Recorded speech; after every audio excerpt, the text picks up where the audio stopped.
His Royal Highness Osetutu II Ashanti is back at Cayfield campus.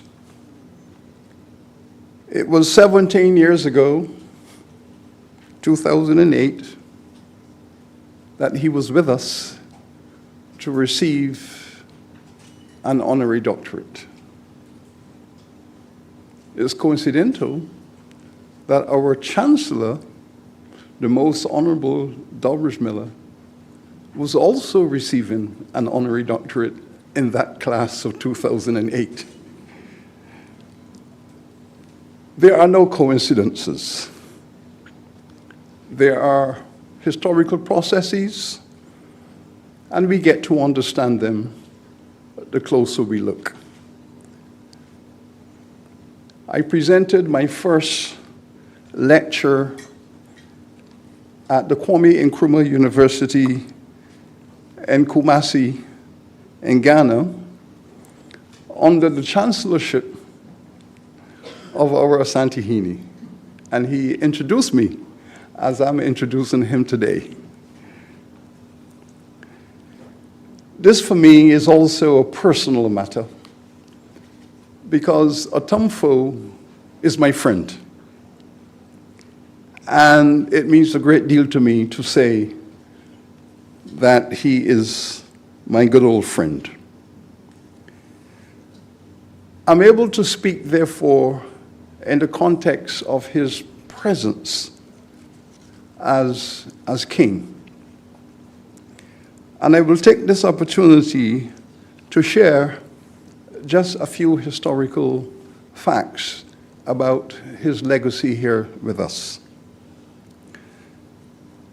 The first slave ship that arrived here in Barbados arrived on the 2nd of August, 1643. And that slave ship was called the Mary.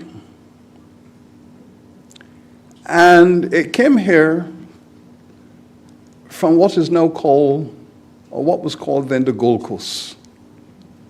The first shipment of Africans to this island came from Ghana. Ghana continued for another 100 years as the leading source of African people on this island. The Ashanti, the Ga, and the Fantis were the majority of Africans in Barbados.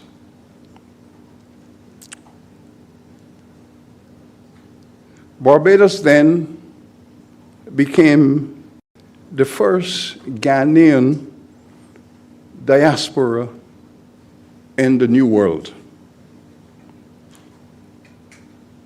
Barbados was in effect Little Ghana. When the first slave code was written by the British Parliament for the control of enslaved Africans in 1661, it was written specifically for the Ghanaians who had refused to accept their enslavement, and Barbados became a battleground between the Ghanaians fighting for their freedom and the English who were determined to enslave them.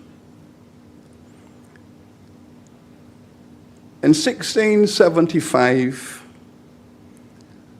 the Ghanaians planned a rebellion against the English to destroy slavery and to take control of the island of Barbados. That rebellion was called Cuffy's War. Cuffy was the organizer of that rebellion.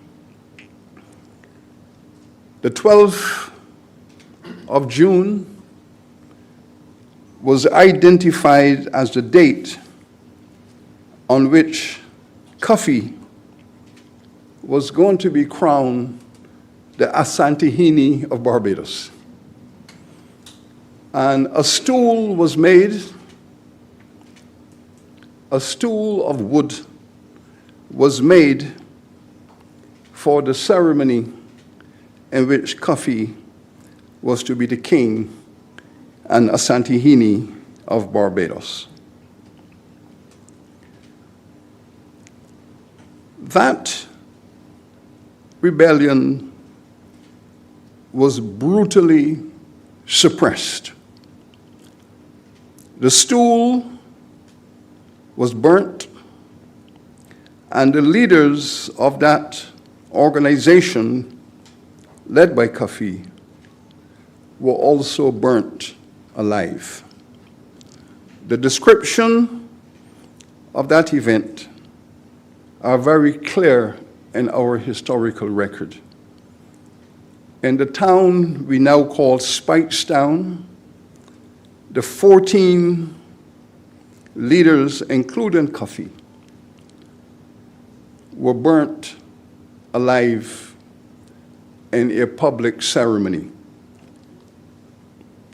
We have the details of that narrative in our archives. And here we are 350 years later, exactly 350 years later, the king is back.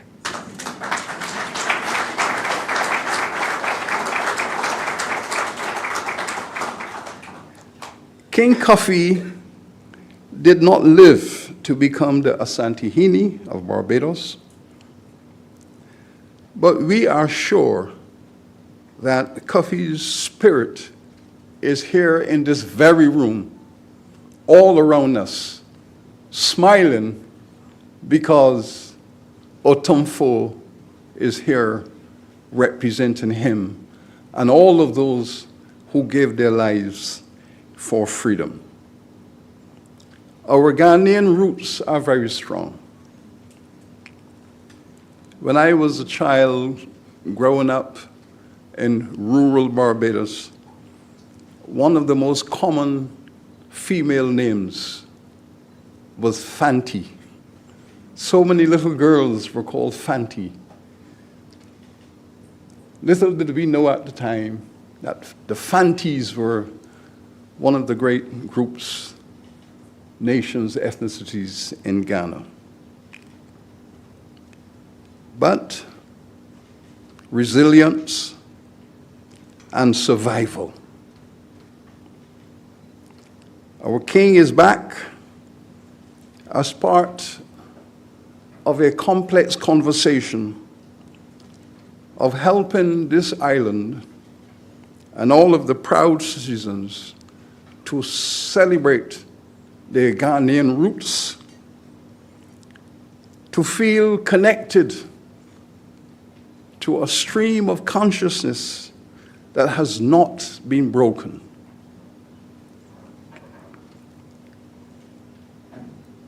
One of the ironies of our culture in Barbados is that quite often people would say, oh, the Barbadians are so civil, they're so polite. It must be the English influence. And I would say to them, there is nothing civil and polite about Englishness.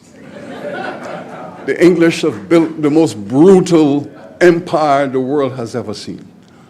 The British has enslaved over 20 million of us. There's nothing civil about that. That is our Ghanaian roots. That civility that we celebrate on this island is part of our culture. It is our roots in Ga, Ashanti, Ashanti.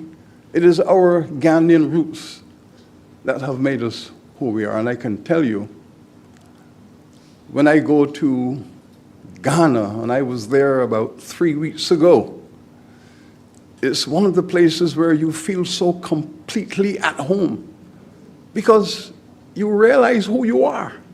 It is only when you step down into the society and walk all over the place you realize who you are. Because somewhere in your consciousness, your behavior corresponds with the behavior of the people around you. And you realize there and then, yes, Ghanaian, that is our culture. Atumfo is here with us as part of a new conversation about building the bridges between Barbados and its Ghanaian ancestry. Bridges of trade, political diplomacy, bridges of culture and art. In other words, he is here as part of this strategy to normalize our relationship to our roots so that we feel an impulse to return home, to walk around the place, to walk around Accra, to jump on a bus and go down to Elmina or Cape Coast, to rent a car and drive up to Kumasi and visit the Royal Palace. Any of you who wish to go to the Royal Palace and have tea, just let me know. and I will send a message to my friend. I will take this opportunity before I leave this stage to offer our collective condolences to His Royal Highness, who lost his big sister, the Queen Mother, just a few weeks ago. And I arrived in Ghana, I was passing through, and I said to our ambassador in Ghana, how small the world is. She was my student. Now she's our ambassador in Ghana. And I said to her, please send a message to Atumfo for me. Get a message up to Kumasi that I'm offering my condolences for his great loss. Your Excellency, welcome home, welcome back. Tremendous joy to be once again in your company. Bless you. Check out some of our other videos displayed above. Like, comment, share, and subscribe to the channel for more. Thank you for watching.